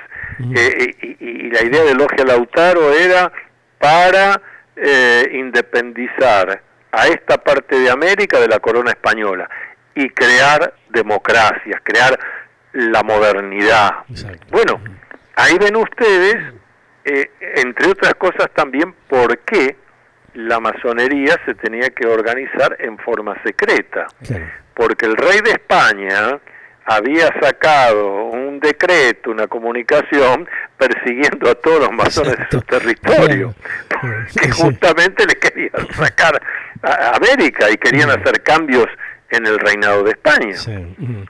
Ahora, ¿esto cómo se fue dando? Fíjate que hasta estos días, de alguna manera está reflejado en lo que pasa en el contexto internacional de estos tiempos, donde tenés tremendos grupos empresarios que dominan de alguna manera parte del planeta, ¿no? O sea, hablamos a veces, por ejemplo, de Elon Musk, fíjate, ¿no? Te llevo a otro campo, tal vez es curioso, pero indirectamente todo tiene relación una cosa con lo otro. Este proyecto de la colonización del futuro del universo en otros planetas, ¿no? Sí. Está relacionado de alguna manera también, dicen algunos expertos, con el poderío de las logias masónicas en el mundo. Bueno, magnífico, así, magnífico, ¿no? que hagas este comentario, porque lo que yo tengo interés en señalar es la masonería, como otras sociedades secretas en otras épocas, cumplió su misión. Claro. Lo que hoy queda, por eso, miren, tomemos la República Argentina. En la República Argentina hay prácticamente una docena de grandes logias. Grandes logias significa que es una institución que agrupa a logias. Exacto. En la Argentina hay una docena de grandes logias que actúan diría yo, no mancomunadamente, pero que actúen normalmente, claro, sin peleas entre unos y otros. Claro. Hay una en particular, la más conocida, la que tiene más actividad pública, donde el gran maestre va a la televisión, a la radio, a conferencias, que es la Gran Logia de la Argentina de Libres y Aceptados Masones. Miren si será nada secreta la Gran Logia de la Argentina de Libres y Aceptados Masones, que está inscripta en la Inspección General de Justicia como asociación civil sin fines de lucro y que todos los años presenta su memoria y balance. Más parecido a un club de fútbol, imposible, solo que con otras búsquedas. Han quedado las búsquedas filosóficas. Por eso, por ejemplo, la Gran Logia de la Argentina se define como una organización filosófica, filantrópica y progresista. Filosófica, ya lo dijimos, la búsqueda de las grandes respuestas a las grandes preguntas. Ahora, ¿qué filantrópica, porque hacen un trabajo de filantropía, es decir, de ayudar a gente necesitada, sea en salud, sea en educación, y progresista porque tiene idea justamente de avanzar, de todo lo que sea el avance en la ciencia, en la técnica, pero ya no hay ningún secreto ahí. Ahora, ¿por qué esa desconfianza? Porque, viste, a veces cuando uno habla con algunos empresarios o gente relacionado con empresas, con políticos, te dicen de que hay todavía sospechas de algunas organizaciones que operan de alguna manera para coaccionar los gobiernos en los países de Latinoamérica y del mundo, o sea, no solamente de aquí. Son dos cosas distintas. Claro, por eso, o sea, hay que un poco separarlos tanto porque también a la gente se le genera bastante confusión, ¿no? Bueno, Cuando se plantean por eso estas lo cosas. estamos aclarando, Claro. ¿no? A ver, yo hoy estoy desarrollando el tema de la masonería, pero también podría haber algún oyente que dice, ¿por qué no habla de los templarios, de los Rosacruces, de los teósofos? De los Illuminati? Hay muy distintas organizaciones que surgieron en distintos momentos de la historia de la humanidad. Hablo de Occidente, en Oriente son otras, como ya dije, y si bien hay masonería en Oriente también, pero hoy en día la cosa es así. Estamos hablando de sociedades secretas, y si hablamos de sociedades secretas, quiere decir que no puede ser sociedades que están inscriptas en inspección de justicia, que su máxima autoridad aparece en televisión, que tienen una web. ¿Qué organización masónica de hoy en día en todo el mundo no tiene su web donde uno puede buscar información, solicitar inscribirse? Bueno, olvídense. La masonería fue una sociedad secreta, fue una sociedad que hizo mucho bien a la humanidad.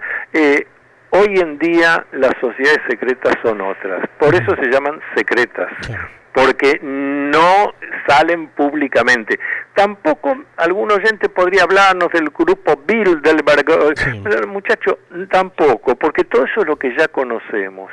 Vos señalaste muy bien recién, dijiste que hay empresarios que dicen acá y otras cosas que quieren manejar. También mencionaste a Elon Musk, y yo me hago la siguiente pregunta. O Bill Gates, o otros tantos Bill Gates, empresarios de la última tecnología que realmente tienen un poderío. Pero yo la pregunta que me hago, porque toda esa gente está a la vista, entonces la pregunta que yo me hago es, ¿quiénes son los que dejaron que estas personas crecieran tanto? Los que están alrededor. Esa es la pregunta que no veo que otros estudios, investigadores, analistas políticos y demás hagan. Hablan, mire la fortuna que ha hecho toda esta gente. Sí, pero la pregunta es, pero alguien los dejó. Exacto, los que permitieron, los que están. Esas son las sociedades secretas de hoy en día. Que la gran mayoría. ¿Cuál es el nombre? Porque si lo tienen, no lo conocemos. Pero siempre la pregunta que hay que hacerse es, ¿qué es lo que está detrás de? ¿Por qué tales y cuales pudieron hacer todo esto prácticamente sin problemas? Hay gente que ha amasado una fortuna billonaria en dólares en unas pocas décadas y aparentemente sin problemas. Y nos van a decir que no ha habido algo detrás que lo permitió. Seguro, tiene que haber un contexto. Claro, o sea, hay mucha gente que tiene las mismas intenciones, por ahí tiene mayor capacidad, capacitación y habilidad y no puede obtener no puede llegar a esos objetivos. Correcto. Está claro, es lo que se da a veces dentro del campo de la política, dentro del campo de los negocios internacionales, donde vos ves que de pronto surgen personajes que dicen, bueno, está bien, puede tener conocimiento, pero solo no lo puede hacer, no tiene un aval, no tiene una estructura para hacerlo. Evidentemente hay algo atrás que le permite y lo habilita para que logre justamente un objetivo que está respaldado por un equipo de gente, ¿no? Pero el que permite el logro de ese objetivo es alguien que no está a la vista. Ahí está. Y eso es lo que me interesa señalar. A lo largo de toda la historia de la humanidad siempre fue así. Claro. Nosotros hoy podemos hablar de las sociedades secretas de hace 300 años, 500 años, bueno, pero porque ahora son historia. Pero en el momento que estaban funcionando y en el momento que estaban produciendo cambios, introduciendo cambios en una comunidad, en una cultura, en una civilización, en ese momento, para la gran mayoría, era gente desconocida. Llegado a este punto, a mí me gusta recordar, porque me impresionó mucho, un fragmentito de uno de los capítulos de aquella serie que entre fin del siglo XX, comienzo del XXI, pero sobre todo fin del siglo XX, fue muy, muy famosa, X-Files, los expedientes secretos X. Bueno, muy famosa. En un capítulo donde se va a develar quién es el grupo que dirige los secretos, en un momento dado aparece un señor con un chalequito puesto, con bigotito, un abuelito, que está en un jardín cuidando el juego que hace su nieto. El abuelito está ahí sentado, bueno, un señor de buena posición, porque se ve que llega el mozo que le sirve, ahí el mayordomo. Bueno, esa es la imagen. Entonces cualquiera dice, mira el abuelito, ¿qué tendrá que ver acá en los expedientes secretos X? Corta la imagen y aparece la imagen siguiente, la reunión en un lugar de Oriente del grupo que secretamente está dirigiendo lo que va a tener que pasar o no en la Tierra. ¿Quién está a la cabeza dirigiendo ese grupo? El abuelito famoso. El abuelito. Y a mí me pareció excelente, y yo se lo repito a mis alumnos, siempre digo, ve, ahí está, el guionista, guionista es un guionista que sabe lo que tiene que transmitir. Señores, eso es secreto. Secreto es que hasta la vida de la persona, vos decís, pero este es un tipo común, normal, que no tomará té cada mañana cuando se despierta, juega con el nietito. ¿No te ha pasado eso alguna vez en la vida? ¿Vos no pudiste llegar a vivir una situación desaparecida? Porque yo te cuento, a mí me pasó algo parecido, ¿no? En algún momento de mi vida, que también un poco esto que vos contás me sorprendió, me terminó impactando, ¿no? Porque hay cosas que uno en la vida te impactan, ¿no? La vida, el nacimiento, la muerte, y realmente a veces estas cosas que van surgiendo a lo largo que uno va transitando en la vida y que te marcan evidentemente y quedan en tu interior, en la historia de cada ser humano, ¿no? Aquellos que tal vez en algún momento tuvimos esa oportunidad, a veces nos ponemos a analizar, ¿no? ¿Por qué pasa esto y por qué pasa lo otro? Y uno empieza a reflexionar y a veces no le encuentra la vuelta, ¿no?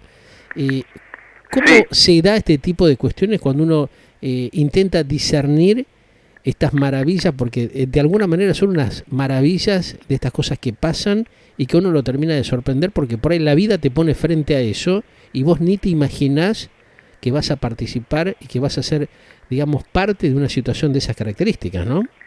Claro, y como lo que ocurre es que no es que le avisan a uno, venga, que va a participar.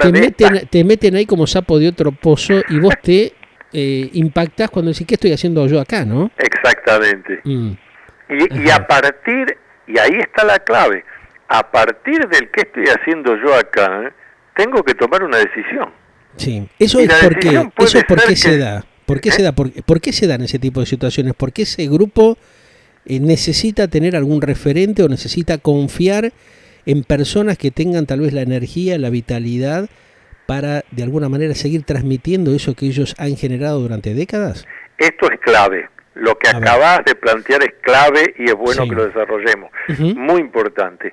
porque yo hasta ahora lo que estuve señalando es la persona que desea ingresar a las puertas del templo, para seguir con la metáfora. Sí. En cambio, vos traes otro aspecto que yo hasta aquí no traté y que es importantísimo, que es estos grupos están teniendo en cuenta a las personas y de vez en cuando ponen el dedo, ahí está Pedro, convóquenlo a ver qué pasa, porque Pedro va a servir para esto. Pero claro, como no es una entrevista laboral donde lo sientan a uno frente a una mesa y bueno, mire, acá vamos a hacer así, el contrato sería esto, sino que son sugerencias, ideas. Por eso, más de una vez, personas que en ese momento no comprendieron lo que pasaba, al cabo de un tiempo sí dicen, pero fíjate, en realidad si yo hubiera reflexionado, me dijeron esto, me dijeron aquello, me lo estaban diciendo, pero estaban viendo a ver si yo... Claro, la decisión la tiene que tomar uno. Claro. No es venga aquí que hemos visto que usted es muy útil y entonces lo vamos a formar. No, si usted es muy útil se va a dar cuenta solo. Y que aprenda uno a integrarse, ¿no? A ese grupo, es el otro. Claro. La cuestión, fundamentalmente. Claro. A integrarme y a integrarme en una forma diferente. No es la integración en la universidad ni en el club de fútbol, es una integración donde las búsquedas son otras, donde hay palabras claves como la lealtad, la honestidad. Claro. Cosa que se ha perdido en la humanidad. Vos fijate a lo que estamos llegando, ¿no? A tratar de plantear esas cosas. Yo los otros días, el sábado, por ejemplo, en la edición del Glóbulo, planteaba justamente estas cosas y algunos como que se sorprendían cuando yo utilizaba la palabra ética o honestidad, ¿no? O decir, bueno, esta persona cumple con su palabra lo que promete. Algo realmente que a muchos les resulta, viste, como que es un imposible, pero que es un poco la base de lo que refleja la calidad del ser humano, de la persona. Claro, y cualquiera de estas organizaciones que estamos hablando, antiguas, presentes o futuras, tenían como referencia eso fundamentalmente. Claro. El juramento es un juramento hecho con la palabra. Es decir, no hay nada que firmar. Hay una anécdota, lo podemos decir porque pertenece a órdenes esotéricas que de hace poco, pero que, vuelvo a decir, ya no son secretas, nada, donde al iniciado le hacían firmar un compromiso, ¿no? Como un contrato. Y bueno, la persona en confianza lo firmaba. Si decía que no lo firmaba, se tenía que ir y quedaba fuera. Pero supongamos el que lo firmó. Y entonces, como está recién iniciado, es un aprendiz, se entrega el papel porque piensa que como en cualquier lado lo dejarán en una escribanía, lo que fuera. Y entonces los que ya son maestros toman el papel, le dicen, este es el que usted firmó, sí. ¿Esta firma es suya realmente? Sí. ¿Está seguro que este es el original? Sí. Bueno, vamos a proceder a archivarlo para la eternidad. Traen un potecito, un fósforo y lo queman adelante de la persona. Archivado para la eternidad. ¿Qué simboliza esto? Miren, no necesitamos, usted lo firmó en confianza y nosotros en confianza quemamos el papel. Aquí lo que vale es la palabra. Y lo que le vamos a reclamar es si usted se convierte en perjuro. Si lo que juró no lo cumple. Bueno, esa es la base de cualquier estructura que esté hablando de lo espiritual, de lo filosófico, de lo esotérico. Tiene que basarse en la lealtad, en la honestidad. Ahora, ¿qué pasa con esas personas o esos personajes? Porque hay casos, se conocen situaciones de personas, personalidades, grandes líderes que de alguna manera se han comprometido a eso y después no han cumplido. ¿Cómo reacciona el entorno justamente de ese grupo que estuvo trabajando para ponerlo en ese lugar, para de alguna manera generar respuestas a los requerimientos sociales, culturales que tiene la humanidad hoy por hoy, y esos personajes no cumplen con su palabra, ¿no? ¿Qué pasa en ese caso? Primero y principal, lo van a expulsar. Le van a hacer un juicio los hermanos en logia o en la estructura que sea y lo van a expulsar. Y esa expulsión después va a tener, porque hasta ahí es una expulsión meramente diríamos, simbólica. Claro, Bueno, claro.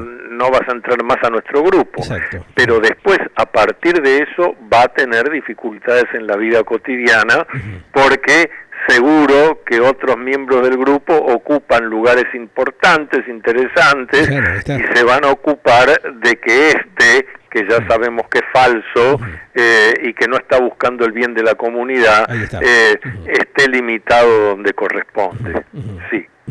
O sea, eso es lo bueno, es lo positivo, ¿no? De este tipo, digamos, de organizaciones o de grupos humanos que de alguna manera intentan generar confiabilidad para que se vayan resolviendo los problemas que tiene la sociedad, el mundo. Correcto. Realmente, porque si no sería un desbarajuste. Ahora, vos fijate que por otro lado, curiosamente, también tenemos personajes, algunos de ellos conocidos y otros no tanto, no vamos a dar los nombres, que se comprometen tal vez con sus grupos, con sus organizaciones, y después terminan fallándole y generando un fracaso tremendo por, digamos, el acompañamiento que tienen esos grupos, y después se encuentran que ese personaje, bueno, dijo una cosa y termina siendo lo contrario, ¿no? Hay que ver a que, si hablamos de sociedades secretas, de grupos iniciáticos, Sí. hay que ver a qué grupos nos referimos, porque como dije al principio, estas instituciones están formadas por seres humanos. Claro. Entonces, si bien hay quienes utilizan todo esto para la luz, para el bien, para el progreso, también hay los egoístas, mezquinos y Los miserables, que lo que aprovechadores, hay quieren muchos aprovechadores es también. su beneficio. Claro, ahí está. Y yo voy a dar un nombre y apellido A muy ver. conocido de alguien que Sí. se formó en la masonería italiana, en la Sí. Gran Logia de Italia, que llegó al grado de maestro, que aprendió los secretos de Sí. presidente de logia, o sea, lo que se llama venerable maestro, Sí. y que un buen día dijo, qué bien, aprendí todo esto, me sirve para hacer negocios internacionales. Y lo expulsaron de la masonería, pero él hizo su propia logia, porque ya Claro. tenía todos los secretos. Sí. Me refiero a Licio Gelli. Claro, Licio exacto. Gelli es un ejemplo claro de eso, exacto. del que aprendió todo y dijo, esto, papita para el loro, como Sí. decían nuestros padres, esto me sirve a mí para contactar con políticos, con militares, Exactamente. con narcotraficantes, y armar un negocio internacional. Ahora, la masonería lo expulsó a Licio Gelli, Claro. pero eso no impide que sus conocimientos los haya utilizado con esta finalidad oscura. Exacto. Claro, hubo varios casos, ¿no? Él es un claro ejemplo de eso, y que realmente en algún momento molestó bastante a los integrantes de los grupos, porque bueno, ahí tal vez es donde empezaron a cuestionarse ciertos personajes que pululaban dentro del mundo de la política y de los negocios internacionales, que no eran demasiado confiables, que se acercaban justamente a los grupos para sacar provecho de la situación, ¿no? Por supuesto. Como siempre pasa en todo, ¿no? En muchos aspectos de la vida. Pero vuelvo a eso. decir, porque todas las instituciones humanas están constituidas por seres humanos. Claro, ahí está. Entonces, claro que uno tiene un deseo, una ambición de, si pudiéramos reunir un grupo de humanos que solo piensen en el bien, en la lealtad, la honestidad, no se traicionen. Bueno, pero los hechos concretos demuestran que esto no es sencillo. No es fácil, claro. Es un tema No es que sencillo cuesta porque mucho. los seres humanos tenemos aspectos oscuros, negativos Claro. también, con los cuales hay que tallar, hay que pulir esa piedra, pero es difícil, Sí. es difícil. Y en el camino hay quienes prefieren usar el otro sendero. Claro, esos líderes supuestamente honestos, que a veces, bueno, terminan defraudando no solamente a su grupo, sino a gran parte de las sociedades que confían en ellos, ¿no? Eso es lo increíble de todo esto que estamos planteando hoy en estas sociedades secretas que de alguna manera nos llevan por caminos realmente muy interesantes, ¿no, Antonio? Sí, bueno, y ya seguiremos profundizando Seguro. en otros programas. Así que les recuerdo a todos los oyentes, que material mío sobre todos estos temas que tratamos acá en Mundo Paranormal, los van a encontrar si visitan mi web, que es www.antoniolaseras.com. antoniolaseras.com. Ahí van a encontrar mucho material sobre todos Seguro, estos como temas. para ampliar y tener mayor conocimiento de estos temas que vamos tocando semana tras semana en este Mundo Paranormal. Antonio, Brillante día, como siempre, y nos estamos viendo el próximo jueves. Exactamente, jueves, minutos después de las 19 horas, seguimos acá en Galáctica, Radio y Televisión, haciendo Mundo Paranormal. Perfecto. Con mi amigo Pedro Guberman. Gracias, Antonio. Nos estamos viendo. Pásala linda.